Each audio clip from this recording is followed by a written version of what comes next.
चुकी है। अब ये 10 साल के बाद फिर शुरू है, इन्होंने 6 पॉइंट उसमें बढ़ा दिए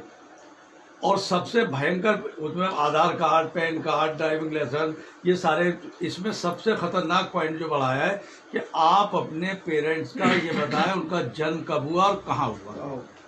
ये हमें नुकसानदेह है। हमारे बच्चे, वो भी आज डॉक्यूमेंट से अभी नहीं बताना है, अभी तो वे आएंगे बड़े प्यार से कहेंगे जबान ही बता दो। अब बहुत से जो सीधे भले लोग हैं वो अपने कह देंगे अरे यार इसमें कुछ नहीं बिगड़ रहा, बता दो इन्हें। बताना, जिसने बता दिया, मैंने बता दिया,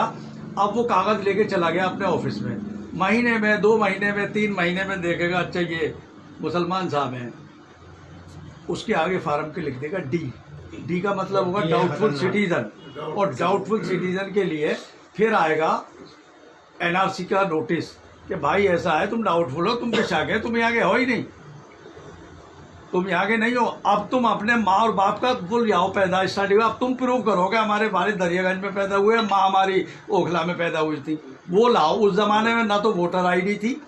अंग्रेज से पहले, ये तो सिटीजन जो अमेंडमेंट तो 1955 में बना था, मुल्क आज़ाद कानून लगा 1950 में, इससे पहले के कागज किसी पे नहीं है। उस वक्त नागरिकता कल तक जी जाती थी, बाई बर्थ दी जाती थी, कि मोदी गवर्नमेंट आने से पहले हमारी जो नागरिकता है वो बाई बर्थ थी, अब पैदा हो गए नागरिक हो गए, जो बच्चा पैदा हो गया नागरिक हो गया।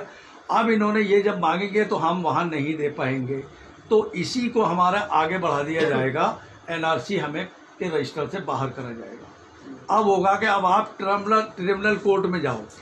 ट्रिब्यूनल होगा विदेशियों की अदालत, ये वाली अदालतें नहीं होंगी, वो अलग होंगी, इन्हीं की बनाई होगी। अब उसमें होगा तो वो कहेगा कि लास्ट अपॉर्चुनिटी दी जा रही है तुम्हें, अब भी लेके आ जाओ अपना, तो कोर्ट तुम्हारे हक में फैसला कर देगा। हम जब भी नहीं दे पाएंगे, तो कहाँ से लेके होगा ही ना, होता तो आज भी होता, कल भी होता, ये तो ऐसी चीज मांग ली कि मुमकिन ही नहीं है। तो ये फिर कह देंगे कि अब 2 रास्ते चुन लो, या तो डिटेंशन कैंप चले जाओ, और या फिर मजहब इस्लाम को छोड़ के हमारे वाले में आ जाओ, इसे पढ़ते रहो, बाकी जिक्र खत्म करो। आज जो भी माँ बहन मैदान में है, मैं उन्हें सलाम करता हूँ कि बहुत बड़ी बात है उनकी कि अपने बच्चों को, काम को, घर चलाने को छोड़ के बैठे हुए, और जो लोग घर बैठे हुए हैं मैं दुआ करूंगा कि अल्लाह ताला उन्हें हिदायत दे और वो घर से बाहर निकल के आए, ताकि वो मंजर हमें देखने को ना मिले कि हमारे बच्चे हमसे जुदा हो रहे हैं और हम बच्चों से जुदा हो रहे हैं। जेल की स्थिति, यहाँ की जेल में तो रोटी भी मिलती है 3 टाइम, उसमें जब हमें खाने कमाने हुए तुम नहीं देख सकते, तो हमें ठलुआ पड़ के रोटी कैसे खिलाओगे, तुम हमें मार दोगे। जर्मन ने, हिटलर में यही किया था, उन्हें गैस छोड़ दी थी, सबको मार दिया था।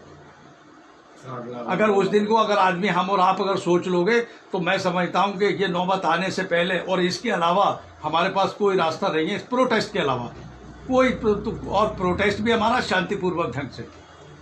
ताकि गवर्नमेंट पे दबाव बन सके कि साहब पूरा हिंदुस्तान ही उबला खड़ा हुआ है।